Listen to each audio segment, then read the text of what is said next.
Hi, friends.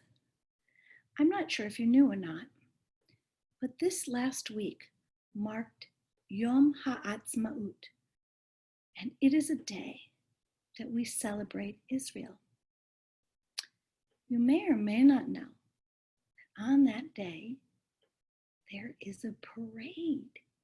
Now, there wasn't this year, but this year, well, it's just a little different than other years. But I found a book that I love, that I wanted to share with you. And I love it for two reasons. First of all, it's a great book. But second of all, I have a friend that I grew up with since I was 4, named Meg Goldberg. I hope she's watching. This story is called Meg Goldberg on Parade. It's written by Andrea Warmflash Rosenbaum, and it's illustrated by Christopher Lyles. I'm going to turn my camera this way so you can see the pictures, because it's more important to see the pictures than to see me. Meg Goldberg on Parade. One Sunday, the Goldbergs, who lived in Pine Ridge, drove into the city just over the bridge. They parked and then walked to a spot in the shade to spend the day watching the Israel parade.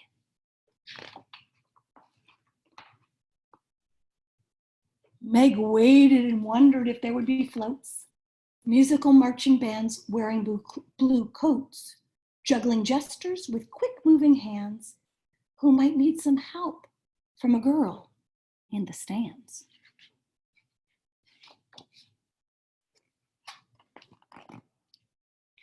She pictured herself as a part of it all, even though she was quite timid and small. The wind swept her up as her dreams held her high. The marching band began. Meg decided to try. First came the mayor, with Meg to his right, past the Plaza Hotel and through a red light. She shared her umbrella to block out the sun.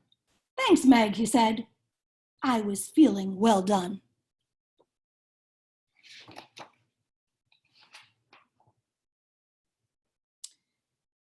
Children came next with balloons on long strings and with posters of places and Israeli things.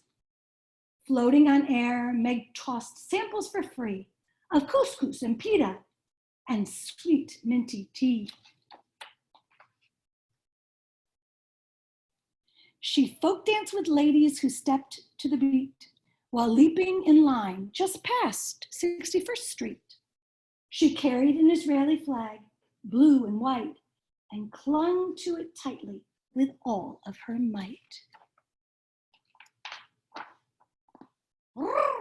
Purred an airplane on one of the floats as Meg led a group playing Yemenite notes.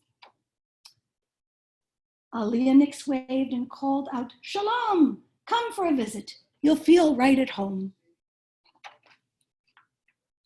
Slow-moving camels roamed 5th Avenue, sneaking a peek at Central Park Zoo.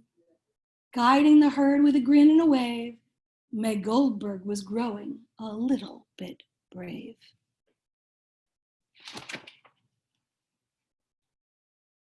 She hummed Hatikva while walking on stilts and played it on bagpipe with men wearing kilts.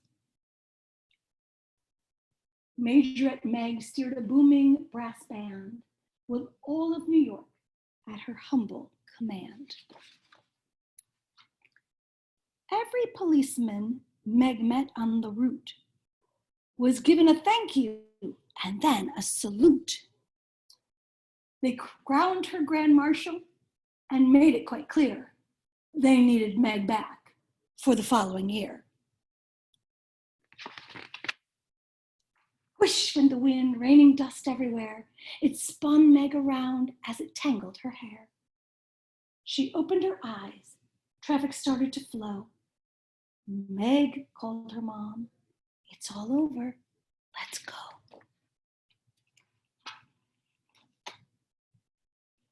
Do you see Meg taking a bath?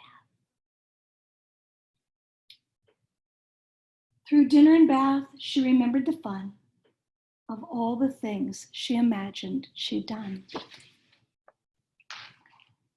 She counted the many new friends she had made while marching along in the Israel parade. At last, Mrs. Goldberg found time to unwind, to rest her sore feet, and to quiet her mind. But she found a surprise when she tried to sit down and landed on top of a shiny gold crown. The end. Wasn't that a great story? Thanks for letting me share bedtime with you. And you know, even though we couldn't have a parade outside this year, as a group, doesn't mean we can't have a parade with our family. You could make flags, Israeli flags. They have a Jewish star in the middle and 2 blue stripes. There's a picture of it in here, and you can see it, and then maybe you could make one.